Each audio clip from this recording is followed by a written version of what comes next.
அல்லாஹ்வின் தூதர் முஹம்மது ரசூலுல்லாஹ் ஸல்லல்லாஹு அலைஹி வஸல்லம் அவர்கள் கூறினார்கள், நம்பிக்கை கொண்டு நன்மையை எதிர்பார்த்து ரமலான் மாதம் நோன்பு நோற்பவரின் முந்தைய பாவங்கள் மன்னிக்கப்படும் என்று நபி ஸல்லல்லாஹு அலைஹி வஸல்லம் அவர்கள் கூறினார்கள்.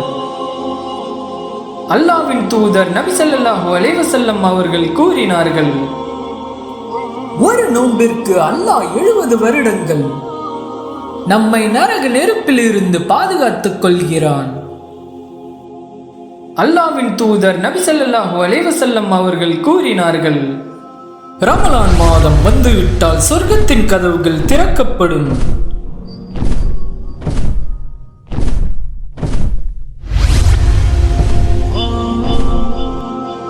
நரகத்தின் கதவுகள் மூடப்படும்,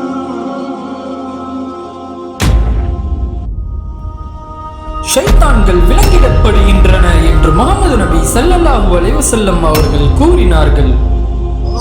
அல்லாஹ்வின் தூதர் நபி ஸல்லல்லாஹு அலைஹி வஸல்லம் அவர்கள் கூறினார்கள், அல்லாஹ்வின் மீதும் அவனுடைய தூதர் மீதும் நம்பிக்கை கொண்டு தொழுகையை நிலைநிறுத்தி ரமலான் நோன்பை கடைபிடிக்கும் மனிதருக்கு சொர்க்கத்தில் இடம் உண்டு என்பதை அல்லாஹ்வின் மீது கடமையாக்கிவிட்டது. ஆதலால் ரமலான் நோன்பை கடைபிடிப்பவருக்கு சொர்க்கத்தில் இடம் உண்டு என்று நபி ஸல்லல்லாஹு அலைஹி வஸல்லம் அவர்கள் கூறினார்கள். அல்லாஹ்வின் தூதர் முஹம்மது நபி ஸல்லல்லாஹு அலைஹி வஸல்லம் அவர்கள் கூறினார்கள், சொர்க்கத்தில் அல் ரயான் என்று அழைக்கப்படும் ஒரு வாயில் உள்ளது. அதன் வழியாக நோன்பு இருப்பவர்கள் மட்டுமே மறுமை நாளில் நுழைவார்கள். அவர்களுடன் வேறு யாரும் நுழைய மாட்டார்கள். அதில் அறிவிக்கப்படும், நோன்பு நோற்றவர்கள் எங்கே? பின்னர் அது மூடப்படும். அதன் பின் யாரும் அதில் நுழைய மாட்டார்கள். இவ்வாறு விதிக்கப்பட்ட நோன்பு சில குறிப்பிட்ட நாட்களில் கடமையாகும். ஆனால் அந்நாட்களில் எவரேனும் நோம்பாளியாகவோ அல்லது பயணத்திலேயோ இருந்தால் அவர் அக்குறிப்பிட்ட நாட்களின் நோன்பை பின்வரும் நாட்களில் நோக்க வேண்டும். கடுமையான நோய், முதுமை போன்ற காரணங்களால் நோன்பு நோற்பதை கடுமையாக காண்பவர்கள் அதற்கு பரிகாரமாக ஒரு ஏழைக்கு உணவளிக்க வேண்டும். எனினும் எவரேனும் தாமாகவே அதிகமாக கொடுக்கிறாரோ அது அவருக்கு நல்லதாகும் என்று அல்லாஹ் கூறினான். அல் குர்ஆன் அத்தியாயம் 2:184. உமர் பின் அல் கத்தாப் அவர்கள் கூறினார்கள், ரமலான் மாதத்தில் 2 விஷயங்களில் நாங்கள் வெற்றி கண்டோம். அதில் ஒன்று பத்ரு போர் மற்றும் மக்கா வெற்றி நாளும் ரமலான் மாதத்தில் தான் நிகழ்ந்தது. அந்த 2 சந்தர்ப்பங்களிலும் நோன்பை முறித்தோம் என்று உமர் பின் அல் கத்தாப் அவர்கள் கூறினார்கள். நபி ஸல்லல்லாஹு அலைஹி வஸல்லம் அவர்கள் கூறினார்கள், குறைஷி குலத்தார் அறியாமை காலத்தில் அஷுரா தினத்தில் நோன்பு நோற்று வந்தனர். நபி ஸல்லல்லாஹு அலைஹி வஸல்லம் அவர்களும் அஷுரா நாளில் நோன்பு நோற்று வந்தார்கள். பின்னர் ரமலான் நோன்பு கடமையாக்கப்பட்டது. பின்னர் அஷுரா நாளில் நோன்பு நோற்க விரும்புவோர் அதை செய்யட்டும், விட்டுவிட விரும்புவோர் அதை விட்டுவிடட்டும் என்று நபி ஸல்லல்லாஹு அலைஹி வஸல்லம் அவர்கள் கூறினார்கள். இவ்வாறு ரமலான் நோன்பு கடமையாக்கப்பட்டது. அல்லாஹ்வின் தூதர் முஹம்மது ரசூலுல்லாஹ் ஸல்லல்லாஹு அலைஹி வஸல்லம் அவர்கள் கூறினார்கள், ரமலானுடைய ஒவ்வொரு நோன்பின் இரவிலும் நரகத்தில் இருப்பவர்களை அல்லாஹ் விடுதலை செய்கிறான். இவ்வாறு ரமலான் மாதத்தின் ஒவ்வொரு இரவிலும் நடைபெறுகின்றது. அல்லாஹ் கூறினான், நோன்பை தவிர ஆதாமுடைய மகனின் ஒவ்வொரு செயலும் அவனுக்குரியதாகும். நிச்சயமாக நோன்பு எனக்கு மட்டுமே உரியது, அதற்கு நானே கூலி கொடுப்பேன். நபி ஸல்லல்லாஹு அலைஹி வஸல்லம் அவர்கள் கூறினார்கள், நோன்பு நம் பாவங்களை காக்கும் கேடயமாகும். எனவே உங்களில் ஒருவர் நோன்பு நோற்றால் கூச்சலிட்டு சச்சுரவு செய்ய வேண்டாம். எவராவது நோம்பாளியிடம் சண்டையிட்டால் நான் நோம்பாளி என்று கூறுங்கள் என்று நபி ஸல்லல்லாஹு அலைஹி வஸல்லம் அவர்கள் கூறினார்கள். என் ஆன்மா எவன் கைவசம் உள்ளதோ அவன் மீது சத்தியமாக நோம்பாளியின் வயிற்றிலிருந்து வீசும் அந்த வாசம் அல்லாஹ்வின் கஸ்தூரி வாடையை விட மிக விருப்பமானதாகும். மேலும் நபி ஸல்லல்லாஹு அலைஹி வஸல்லம் அவர்கள் கூறுகையில், நோம்பாளிக்கு 2 மகிழ்ச்சிகள் உள்ளன. ஒன்று, நோன்பு திறக்கும் போது அவன் மகிழ்ச்சி அடைகிறான். மற்றொன்று, இறைவனை சந்திக்கும் போது அல்லாஹ்வை சந்திக்கும் பாக்கியத்தை நோம்பின் மூலம் ஒரு மனிதன் பெறலாம். நோம்பின் காரணமாக மறுமையிலும் வெற்றி அடைகிறான். அல்லாஹ் கூறினான், ஈமான் கொண்டவர்களே, உங்களுக்கு முன் இருந்தவர்கள் மீது நோன்பு விதிக்கப்பட்டிருந்ததைப் போல் உங்கள் மீதும் விதிக்கப்பட்டுள்ளது. அதன் மூலம் நீங்கள் தூய்மையுடையவர் ஆகலாம். அல் குர்ஆன் அத்தியாயம் 2 183. அல்லாஹ்வின் தூதர் முஹம்மது ரசூலுல்லாஹ் ஸல்லல்லாஹு அலைஹி வஸல்லம் அவர்கள் கூறினார்கள், எவர் பொய்யான பேச்சையும் தீய செயலையும் ஈடுபட்டு நோன்பை கடைபிடிக்கிறாரோ அவனது நோன்பை அல்லாஹ் ஏற்றுக்கொள்ள மாட்டான். இதை அபூ ஹுரைரா ரலியல்லாஹு அவர்கள் அறிவித்தார்கள்.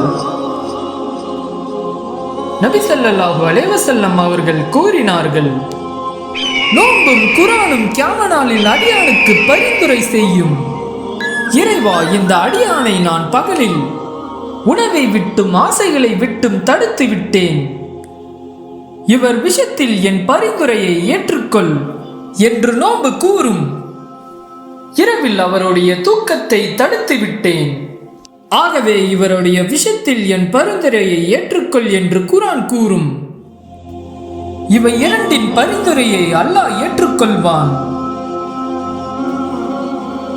ஜிப்ரில் அலைஹிஸ்ஸலாம் அவர்கள் ரமலான் மாதத்தில் ஒவ்வொரு இரவிலும் ரமலான் முடியும் வரை நபி ஸல்லல்லாஹு அலைஹி வஸல்லம் அவர்களை சந்திப்பார்கள்.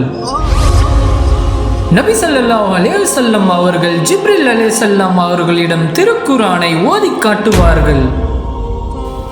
மேலும் அப்பொழுது ஜிப்ரில் அலைஹிஸ்ஸலாம் அவர்களை சந்திக்கும் போது வேகமான காற்றை விட தாராளமாக நடந்து கொள்வார்கள். அது மழையை உண்டாக்கும். மேலும் அவர்கள் திருக்குர்ஆனை ஆய்வு செய்ய ஜிப்ரில் அலைஹிஸ்ஸலாம் அவர்களுடன் மேற்கொள்வார்கள். இவ்வித சம்பவங்கள் ரமலான் மாதத்திலேயே நிகழ்ந்தது. அல்லாஹ்வின் தூதர் நபி ஸல்லல்லாஹு அலைஹி வஸல்லம் அவர்கள் கூறினார்கள், எவரிடமாவது சவாரி செய்யும் மிருகம் இருந்தால் அவருக்கு போதுமான உணவு கிடைக்கும் பட்சத்தில் ரமலான் நோன்பை அவர் எங்கிருந்தாலும் கடைபிடிக்க வேண்டும். அல்லாஹ்வின் தூதர் நபி ஸல்லல்லாஹு அலைஹி வஸல்லம் அவர்கள் கூறினார்கள், ரமலானின் கடைசி 10 நாட்களில் உள்ள ஒற்றைப்படை இரவுகளில் லைலத்துல் கதரை தேடுங்கள் என்று அன்னை ஆயிஷா ரலியல்லாஹு அவர்கள் அறிவித்தார்கள். மேலும் நபி ஸல்லல்லாஹு அலைஹி வஸல்லம் அவர்கள் அந்த 10 நாட்களில் இஃப்திகாப் இருப்பார்கள். அதாவது அந்த 10 நாட்களில் மசூதியில் நோன்பை கடைபிடித்துக் கொண்டும் தொழுது கொண்டும் அங்கே தங்கி விடுவார்கள். ஆனால் நபி ஸல்லல்லாஹு அலைஹி வஸல்லம் அவர்கள் இறந்த ஆண்டின் போது 20 நாட்கள் இஃப்திகாப் இருந்தார்கள். அல்லாஹ் கூறினான், நிச்சயமாக நான் குர்ஆனை கண்ணியமாக்கி லைலத்துல் கதர் இரவில் கொடுத்தேன். அல் குர்ஆன் அத்தியாயம் 97:1. ஆதலால் குர்ஆன் லைலத்துல் கதர் இரவில் அல்லாஹ் கொடுத்தான். லைலத்துல் கதர் இரவை பற்றி அல்லாஹ் அல் குர்ஆனில் சொல்லி காட்டுகின்றான். கண்ணியமான அந்த இரவு 1000 மாதங்களை விட மிக மேன்மையானதாகும். அதில் மலக்குகளும் ஜிப்ரீல் அலைஹி அவர்களும் இறைவனின் கட்டளைப்படி சகல காரியங்களுடன் இறங்குகின்றார்கள். சாத்தி நிலவு இருக்கும். அது விடியற்காலை உதயம் வரை இருக்கும். அல் குர்ஆன் அத்தியாயம் 97:3-5. ஆகையால் அல் குர்ஆன் இறங்கியதும் ரமலான் மாதத்தில் தான் நிகழ்ந்தது. ஜிப்ரில் அலைஹிஸ்ஸலாம் அவர்கள் இறங்கும் மாதமாக ரமலான் மாதம் திகழ்கின்றது. அல்லாஹ்வின் தூதர் நபி ஸல்லல்லாஹு அலைஹி வஸல்லம் அவர்கள் கூறினார்கள், ரமலான் மாதத்தில் உம்ரா செய்வது ஹஜ் செய்வதற்கு சமமாகும். ரமலான் மாதத்தின் ஒரு தஸ்பீஹ் மற்ற மாதங்களின் 1000 தஸ்பீக்கை விட சிறந்தது. அல்லாஹ்வின் தூதர் நபி ஸல்லல்லாஹு அலைஹி வஸல்லம் அவர்கள் கூறினார்கள், 5 காரியங்களில் இஸ்லாம் நிறுவப்பட்டுள்ளது. அதில் ஒன்று, அல்லாஹ்வை தவிர வணக்கத்துக்குரிய இறைவன் யாரும் இல்லை, முஹம்மது அவருடைய இறை தூதர் என்று உறுதியாக நம்புதல். 2, தொழுகையை நிலைநாட்டுதல். 3, ஜக்காத் வழங்குதல். 4, மெக்காவிற்கு ஹஜ் செய்வது. 5, ரமலான் நோன்பை கடைபிடித்தல். ஆதலால் ரமலான் நோன்பு மற்றும் ஜக்காத் கொடுப்பது இஸ்லாமுடைய முக்கியமான காரியங்களில் நிறுவப்பட்டுள்ளது. ரமலான் மாதத்தின் போது ஏழைகளுக்கு ஜக்காத் கொடுப்பது நம் மார்க்கத்தின் அனைவருக்கும் அது கட்டளையாக்கப்பட்டுள்ளது என்று அல்லாஹ் கூறினான். அல்லாஹ்வின் தூதர் நபி ஸல்லல்லாஹு அலைஹி வஸல்லம் அவர்கள் கூறினார்கள், மேலும் லைலத்துல் கதர் இரவில் நம்பிக்கை கொண்டும் வெகுமதியை நாடியும் தொழுகையை கடைபிடிப்போரின் முந்தைய பாவங்கள் அனைத்தும் மன்னிக்கப்படும். அல்லாஹ் நம் அனைவரையும் இந்த ரமலான் மாதத்தின் நோன்பை ஏற்றுக்கொள்வானாக. மிகப்பெரிய மாதம், கண்ணியத்துக்குரிய மாதம், அருள் பொருந்திய மாதம், அல்லாஹ் தேர்ந்தெடுத்த மாதம், குர்ஆன் இறக்கப்பட்ட மாதம், அல்லாஹ்வின் அருள் முழுமையாக இருக்கக்கூடிய மாதம், ஜிப்ரீல் அலைஹிஸ்ஸலாம் அவர்கள் இறங்கக்கூடிய மாதம். இன்னும் எவ்வளவோ சிறப்புகளை அடுக்கிக் கொண்டே போகலாம். நாம் அடைந்திருக்கின்ற இந்த ரமதான் மாதத்துடைய சிறப்புகளை